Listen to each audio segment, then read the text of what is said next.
اب آئیے سورہ آل عمران تیسرے پارے کی آیت نمبر 61 میں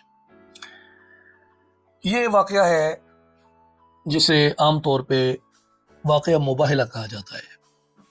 آپ سب اسے علماء سے سن چکے ہوں گے، جانتے ہوں گے کہ جو مباہلہ ہے یہ وہ موقع تھا جب نجران سے ایک وفد رسول صلی اللہ علیہ وآلہ وسلم کی بارگاہ میں آیا عیسائیوں کا، اور اس نے حضرت عیسیٰ علیہ السلام کے معاملے میں حضور سے بحث مباحثہ کیا، اور اس میں ظاہر ہے ان کا موقف جو تھا وہ جو اسلامی موقف ہے، اسلامی موقف کے مطابق تو وہ شرک ہے کہ خدا کا بیٹا نہیں ہو سکتا، خدا کا شریک نہیں ہو سکتا، وہ جو ٹرینٹی کا کانسیپٹ ہے اسلام کے نزدیک تو وہ شرک ہے۔ تو حضور صلی اللہ علیہ وآلہ وسلم کے ساتھ انہوں نے اس کے اوپر ڈیبیٹ کرنے کی کوشش کی، تو اللہ نے حضور سے فرمایا فَوَلْ حَاجَّكَ فِيهِ مِن بَعْدِ مَا جَاءَكَ مِنَ الْعِلْمِ، بس آپ کے پاس علم آ جانے کے بعد، یعنی اللہ کی روشن دلیل آ جانے کے بعد جو شخص حضرت عیسیٰ کے معاملے میں آپ سے جھگڑے، آپ اسے فرما دیں بھائی میں تم سے جھگڑا نہیں کرتا۔ کیا ہوگا اب؟ ندعو ابناءنا وابناءکم، جاؤ اپنے بیٹے بلا کے لے آؤ، میں بھی اپنے بیٹے لاتا ہوں، نساءنا ونساءکم، میں بھی اپنی عورتیں لاتا ہوں، تم بھی اپنی عورتیں لاؤ، وانفسنا وانفسکم، میں بھی اپنے انفس لاتا ہوں، اپنی جانوں کو لاتا ہوں، تم بھی اپنی جان لے کے آؤ، ثم نبتہل فنجعل لعنت اللہ علی الکاذبین، اس کے بعد ہم مباہلہ کریں گے، یعنی گڑ گڑا کے اللہ سے دعا کریں گے کہ اللہ ہم میں سے جو سچا ہے وہ رہنے دے اور جو جھوٹا ہے اس پہ لعنت ڈال دے۔ تو آؤ پھر میدان میں مباہلہ کرتے ہیں، گڑ گڑا کے اللہ سے دعا کرتے ہیں، بچے عورتیں ہم سب مل کے، اور جو جھوٹا ہوگا اس پہ خدا کی لعنت پڑ جائے گی، جو سچا ہوگا وہ آج سرخرو ہو جائے گا۔ تو اس میں تھوڑا سا مختلف روایات ہیں، بعض نے کہا ہے کہ یہ 9 ہجری کا واقعہ ہے، اور بعض نے کہا کہ یہ 10 ہجری کا واقعہ ہے، زیادہ تر نے کہا ہے کہ یہ 10 ہجری کا واقعہ ہے۔ جو نجران کے ڈیلیگیشن کو لیڈ کر رہے تھے عبد المسیح ان کا نام تھا، اور عاقب ان کا لقب تھا۔ اس میں مشہور ایک کردار جو ہے وہ سید ایہم الایہم ہیں، اور دوسرے جو ہیں وہ حارثہ ابن علقمہ ہیں، اور یہ تقریباً 14 نجران کے معززین تھے، اور کل جو ان کی تعداد تھی وہ تقریباً 60 تھی۔ جب حضور نے فرمایا نا کہ اب میں مباہلہ کروں گا، یہ امام راضی رحمہ اللہ نے اپنی تفسیر میں یہ اس کی آگے تفصیل دی ہے، جب انہوں نے کہا نا کہ ہم نہیں مانتے تو حضور نے کہا مباہلہ ہوگا۔ مباہلے کی جب حضور نے دعوت دی تو انہوں نے کہا کہ ہمیں مہلت دیں، ہم غور کرتے ہیں اس پہ کہ ہم نے کرنا ہے یا نہیں کرنا۔ وہ گئے، آپس میں جب انہوں نے مشورہ کیا تو جو عبد المسیح عاقب تھا اس نے اپنے لوگوں سے کہا کہ دیکھو ہم اوپنلی اس کو کنفیس نہیں کرتے، لیکن محمد اللہ کے نبی ہیں، اور آج تک کسی نے نبی کے ساتھ مباہلہ کیا ہو اور ایسا نہیں ہوا کہ وہ بچ گیا ہو، اور ایسا ہوگا بھی نہیں۔ اس لیے بہتر یہی ہے کہ حضور کے ساتھ مباہلہ نہ کرنا، حضور کے ساتھ مباہلہ نہ کرنا۔ لہٰذا اگر تم اپنے دین پر ہی اصرار کرو اور اسی پہ قائم رہ جاؤ تو تمہارے لیے یہی بہت ہوگا کہ تم یہاں سے بچ کے نکل جاؤ، اور اس شخص سے سلو کر لو، اور اس شہر سے اپنے شہر کو لوٹ جاؤ۔ خیر، یہ عبد المسیح عاقب نے یہ گفتگو کی، اتنے میں حضور نبی کریم علیہ الصلوۃ والسلام آپ تشریف لے آئے، تیار ہو گئے، اور وہ منظر امام راضی نے یوں بیان کیا ہے وَكَانَ قَدْ احْتَضَنَ الْحُسَيْنِ، حضور نے حضرت حسین ابن علی رضی اللہ تعالیٰ عنہما کو اپنی گود میں اٹھایا ہوا تھا، وَأَخَذَ بِيَدِ الْحَسَنِ، اور امام حسن کو حضور نے ہاتھ سے پکڑا ہوا تھا، وَفَاطِمَةُ تَمْشِي خَلْفَهُ، اور سیدہ النساء خاتون جنت سلام اللہ علیہا حضور کے پیچھے چل رہی تھیں، وَعَلِيٌّ رضی اللہ عنہ خلفہا، اور حضرت علی بھی ان کے پیچھے پیچھے چل رہی تھے۔ حضور علیہ الصلوۃ والسلام نے فرمایا کہ جب میں دعا کروں تو تم سب آمین کہنا۔ تو اتنے میں نجران کے ایک پادری نے کہا یا معشر الانصار، اے جماعت نصارہ، انی لارا وجوہا لو سأل اللہ ان یزیل جبلا من مکانہ لازالہ بہا. میں ایسے چہرے دیکھ رہا ہوں. جب اس نے دیکھا نا امام حسن امام حسین کو مولا علی کو، تو اس نے کہا کہ میں ایسے چہرے دیکھ رہا ہوں، یہ اللہ سے دعا کریں کہ رب پہاڑی کو یہاں سے ہٹا دے تو خدا پہاڑی کو وہاں سے ہٹا دے گا. فلا تباہلوا فتہلکوا، لہذا مباہلہ نہ کرو، ہلاک ہو جاؤ گے، اور قیامت تک روئے زمین پہ تم میں سے کوئی نہیں رہے گا اس مذہب کا ماننے والا. پھر انہوں نے کہا حضور سے کہ ہم آپ سے مباہلہ نہیں کرتے، آپ اپنے دین پہ رہیں، ہم اپنے دین پہ رہیں گے. حضور نے فرمایا کہ اگر تم مباہلے سے انکار کرتے ہو تو پھر اسلام قبول کر لو، تمہارے وہی حقوق ہوں گے جو مسلمانوں کے حقوق ہوتے ہیں. انہوں نے انکار کیا، انہوں نے کہا جی اسلام تو ہم قبول نہیں کریں گے. حضور نے فرمایا پھر جنگ کرو. اسلام قبول، مباہلہ بھی نہیں کرتے، اسلام بھی قبول نہیں کرتے، پھر جنگ کرو. انہوں نے کہا جی آپ سے تو ہم جنگ بھی نہیں کریں گے،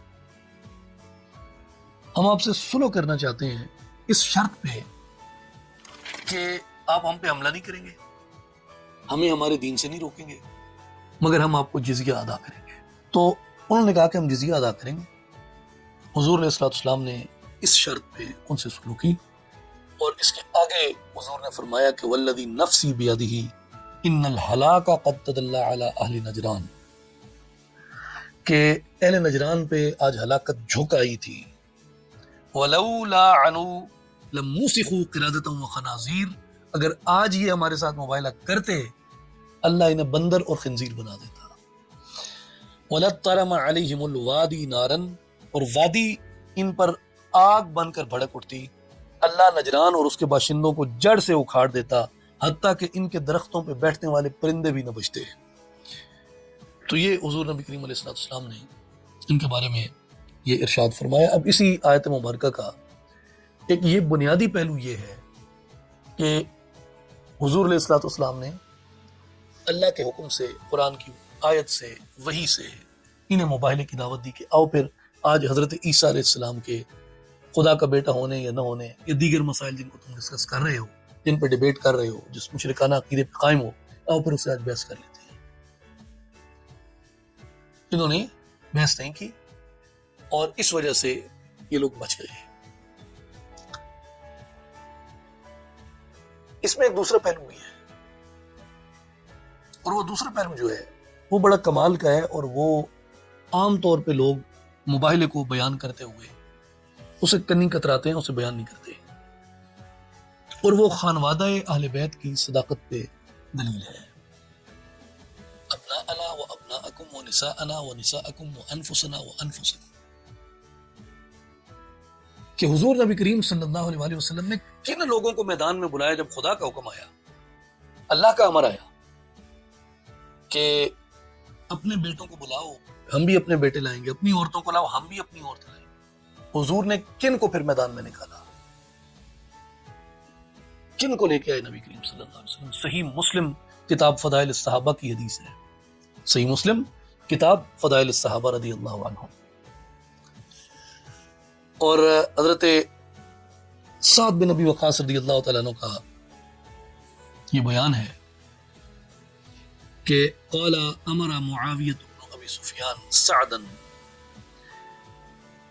کہ جس وقت حضرت سعد کو امیر بنایا حضرت معاویہ بن ابی سفیان رضی اللہ عنہ نے سعد بن ابی وقاص رضی اللہ تعالیٰ عنہ کو،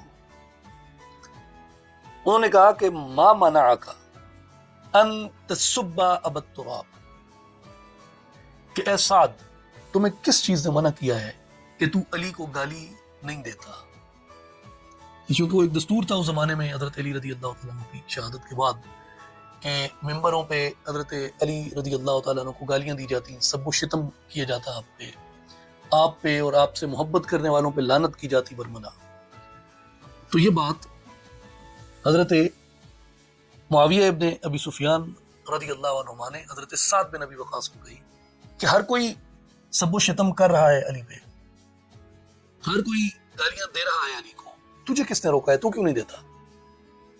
اب حضرت سعد بن ابی وقاص رضی اللہ تعالیٰ عنہ وہ سابقون الاولون میں تھے، یعنی 17 برس عمر تھی ان کی جب انہوں نے اسلام قبول کیا.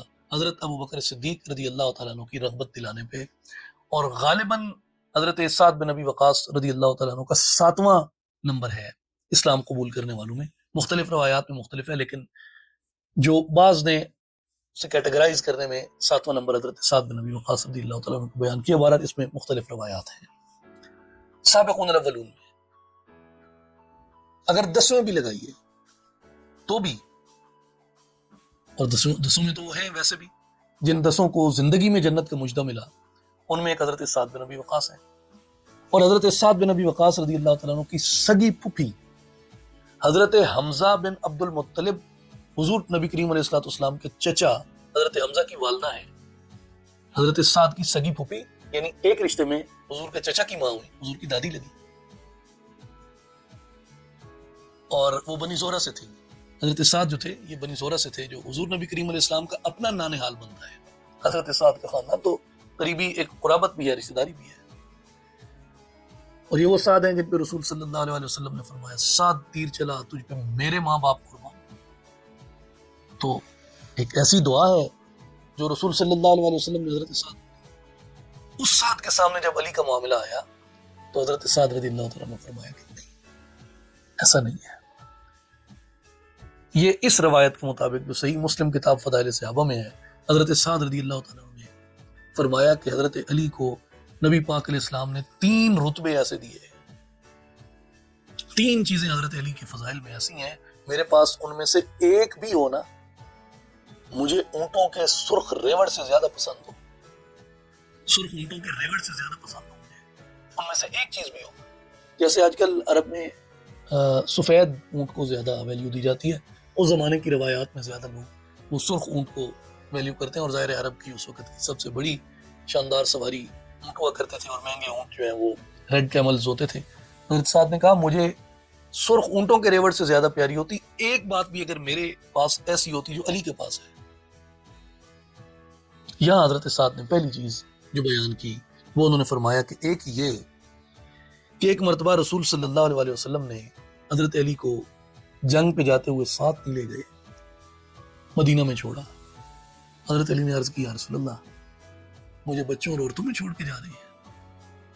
تو میرے آقا نے فرمایا اما ترضى ان تكون مني بمنزلة هارون من موسى الا انه لا نبوة بعدي. اے علی کیا تو راضی نہیں اس بات پہ کہ میرے لیے تو وہ مقام رکھتا ہے جو حضرت موسیٰ کے لیے حضرت ہارون علیہ السلام رکھتے تھے، مگر یہ کہ میرے بعد نبوت نہیں ہے. دوسرا حضرت سعد بیان کرتے ہیں کہ غزوہ خیبر کے موقع پہ یہ دربار معاویہ رضی اللہ عنہ میں حضرت سعد رضی اللہ عنہ نے یہ روایت پڑھی. انہوں نے کہا کہ جب خیبر میں حضرت علی رضی اللہ تعالیٰ عنہ کو حضور نے جو شان دی کہ ہم سب دیکھ رہے تھے کہ حضور کہتے ہیں کہ کل میں جھنڈا اسے دوں گا جو اللہ اور اس کے رسول سے راضی ہے، اور اللہ اور اس کے رسول اس سے راضی ہے، اس کے ہاتھ میں خیبر کی فتح کا جھنڈا دیا جائے گا. تو کہتے ہیں ہم سارے وہاں موجود تھے، ہر ایک دیکھ رہا تھا، ہر ایک ترس رہا تھا کہ آج یہ جھنڈا خیبر کا جو ہے یہ فتح کا کس کے ہاتھ میں جاتا ہے، اسے بشارت ہوگی کہ اللہ اور اس کے رسول اس سے راضی ہیں. تو فرمایا حضور نے حضرت علی کو بلایا. حالانکہ حضرت علی کی آنکھ میں تکلیف تھی، حضور نے لعاب شریف لگایا اور حضرت علی کو شفا ہوئی، اور خیبر کا پرچم حضرت علی کے ہاتھ میں دیا گیا. تیسری بات حضرت سعد فرماتے ہیں وَلَمَّا نَزَلَتْ هَذِهِ الْآيَةُ فَقُلْ تَعَالَوْا نَدْعُوا أَبْنَاءَنَا وَأَبْنَاءَكُمْ. اور آگے تک آیت پڑھی حضرت سعد رضی اللہ عنہ نے کہ جب یہ آیت مباہلہ آئی نجران کے عیسائیوں سے، جب مباہلے کی باری آئی تو اس وقت کیا ہوا؟ دعا رسول اللہ علیًا و فاطمہ و حسنا و حسینا. اس وقت حضور علیہ السلام نے حضرت علی کو بلایا، اپنی دختر پاک، اپنے جگر کے ٹکڑے سیدہ طیبہ طاہرہ حضرت خاتون قیامت سلام اللہ علیہ کو بلایا، حضرت حسن کو بلایا، حضرت حسین کو بلایا. فقالا اللہم ہؤلاء اہلی. نبی نے کہا اے میرے اللہ یہ میرے اہل ہیں جنہیں میں لے کے تیرے پاس آ گیا ہوں، یہ میرے گھر والے ہیں، یہ میرے اہل بیت ہیں جنہیں میں لے کے تیرے پاس آ گیا ہوں.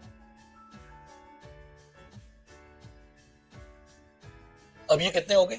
رسول ایک، حضرت علی، حضرت سیدہ پاک، حضرت حسن، حضرت حسین، یہ 5 ہو گئے. یہ گلدستہ جو یہاں جمع ہوا ہے یہ کس کام کے لیے جمع ہوا؟ کس کی حقانیت کی دلیل پہ؟ کسی دنیاوی فیصلے کے لیے نہیں ہے، رب کی توحید کے فیصلے کے لیے کہ وہ وحدہ لا شریک ہے، لم یلد ولم یولد کے لیے یہ جمع ہوئے۔ تو حضور کے یہ اہل بیت، یعنی یہ جو 5 تن تھے، یہ خدا کی توحید کی دلیل بن کے وہاں پہ اس میدان میں آئے۔ ابنا انا و ابنا، ہمارے بچے اور تمہارے بچے، ہماری عورتیں اور تمہاری عورتیں، ہماری جانیں اور تمہاری جانیں۔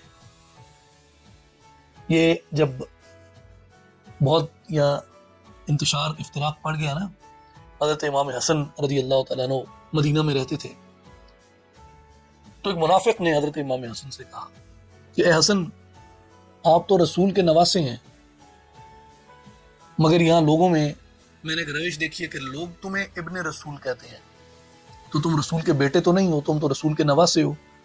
آئندہ تمہیں کوئی کہے نا ابن رسول تو اسے منع کرو، اسے کہو کہ میں ابن رسول نہیں، میں سبت رسول ہوں۔ سبت نواسے کو کہتے ہیں، سین با طا، تو تم کہو کہ میں سبت رسول ہوں۔ اب جانتے تھے منافق ہے، اور اب وہ چھپ رہا ہے ایک بات کی آڑ میں، اصل بغض اور ہے، نکال کسی اور طریقے سے رہا ہے۔ آپ نے فرمایا تم نے قرآن پڑھا ہے؟ تو وہ منافق کہتا ہے جی میں نے پڑھا ہے، قرآن پڑھا ہے۔ آپ نے فرمایا قرآن میں آیت مباہلہ پڑھی ہے؟ ندعو ابناءنا وابناءکم، ہم اپنے بچے لاتے ہیں، اپنے بیٹے، ابناءنا اپنے بیٹے لاتے ہیں، تم بھی اپنے بیٹے لاؤ۔ تو جب بیٹے لانے کی بات تھی، رسول کسے لے کے گئے تھے؟ سبت لانے کی بات تو نہیں تھی نا، نواسے لانے کی بات نہیں تھی، بیٹے لانے کی بات تھی۔ جب بیٹے لانے کی بات تھی، رسول کسے لے کے گئے تھے؟ حاجی صدر آپ کو لے کے گئے تھے۔ کہا اگر اس دن مجھے لے کے گئے تھے تو میرا ابن رسول ہونا قرآن سے ثابت ہے، اپنی منافقت پاس رکھ۔ میرے بھائیو، یہ جو آیت مبارکہ ہے، یہ حضرت امام حسن رضی اللہ عنہ، حضرت امام حسین رضی اللہ عنہ، حضرت سیدہ طیبہ طاہرہ خاتون جنت سلام اللہ علیہ اور حضرت مولا علی رضی اللہ تعالیٰ عنہ، ان کے حق میں ایک عظیم ترین دلیل ہے، اور عجیب ہے، عظیم ترین دلیل ہے، اور عقل کو حیرت زدہ کر دیتی ہے کہ کیسی شانیں اللہ نے اس خانوادے کو اور ان مبارک ہستیوں کو عطا فرمائی ہیں۔ تو ہمارا جو بانڈ ہے اہل بیت کے ساتھ، ہماری جو تعلق ہے اہل بیت کے ساتھ، جہاں ہم سمجھتے ہیں کہ ہم اس رشتے میں ان سے جڑے ہیں کہ یہ ہمارے دامن کی گانٹھ ان کے غلامی کے کپڑے سے لگی رہے، یہ قصے کہانی نہیں ہے، یہ قرآن جوڑتا ہے، اسے قرآن جوڑتا ہے، یہ قرآن کی وجہ سے جڑی ہے۔ تو میرے دوستو، جو اہل بیت کی محبت ہے، یہ حضور صلی اللہ علیہ وسلم کی محبت سے جڑی ہے۔ ممکن ہی نہیں کہ کوئی شخص اہل بیت سے محبت نہ کرتا ہو اور رسول اس کی محبت کو قبول کریں گے۔ یعنی یہ تو معاملہ اس سے بہت آگے کا ہے، یہ تو فقط رسول کی محبت کی بات نہیں ہے، یہ تو اب بات توحید کی دلیل کی ہے۔ اس لیے میرے دوستو، لو آف اہل البیت، love of Ali, love of daughter of prophet صلی اللہ علیہ وآلہ وسلم، سیدۃ النساء فاطمہ رضی اللہ عنہ، لو آف حسن رضی اللہ عنہ، لو آف حسین رضی اللہ عنہ is not something which you can make like pick and choose کہ جی میں کر لوں نہ کروں اچھا ایک ہی بات ہے۔ نہیں، ایسا نہیں ہے، ایسا نہیں ہے۔ یہ جو محبت ہے، یہ اس آیت مبارکہ کے ساتھ ہمارے سینے پہ اپنا نقش چھوڑتی ہے۔ اس محبت کو مضبوطی سے پکڑنا چاہیے۔